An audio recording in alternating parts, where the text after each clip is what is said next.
Muntik nang matupok ng sunog ang bahay ng pamilya Pulido sa Barangay Bantay sa bayan ng Mga Tarem, Pangasinan. Ang sunog sumiklab dakong alas 9 ng umaga noong ika-7 ng Disyembre. Takot at taranta ang dinanas noon ni Juliana. Kung kaya. Kaso bit-bit ko si baby, ma'am. Hindi ako makasala. Pinabayaan ko na lang. Pero lumabas kayo. Pinalabas ko na po yung anak ko. Sama yung pamangkin kong babae. Lumabas ko. Hindi ko kayang patayin yung apoy. Kaya nagtawag na lang ako na.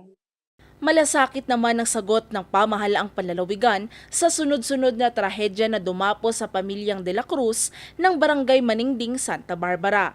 Matapos magkasunod na pumanaw ang kanilang mga magulang, tinupok naman ng apoy ang kanilang bahay. Wala nang natira sa kanilang gamit, pero dahil sa tulong mula sa pamahalaang panlalawigan, unti-unti na silang nakakabangon mula sa trahedya. Samantala, sa Sitio Alog, Barangay Maningding, naabo rin ang pinagpaguran ng pamilya ni Nanay Esther de Vera. Tanging sarili lamang ang naisalba ni Nanay Esther. At sa ngayon, naninirahan si Nanay Esther sa kanyang mga kaanak.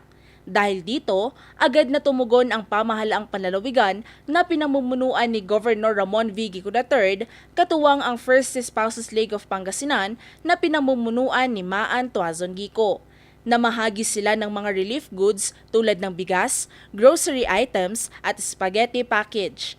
Samantala, prinoproseso naman ng Provincial Social Welfare and Development Office ang mga dokumento upang mabigyan din ng pinansyal na tulong ang mga biktima.